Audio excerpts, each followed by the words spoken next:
Hey, what's up TechTak fam? Welcome back to the channel.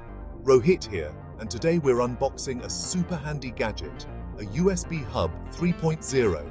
If you're always running out of USB ports, this one is for you. So, let's dive right in.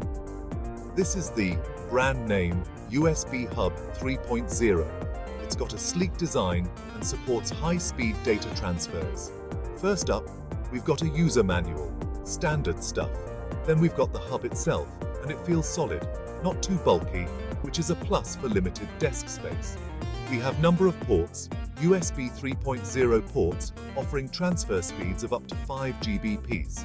Let's plug this into my laptop. Click. There we go. All the ports are lighting up.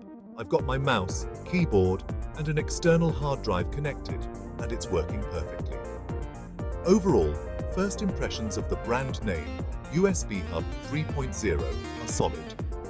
It's compact, durable, and the connection is seamless. If you're interested, I'll drop a link in the description below.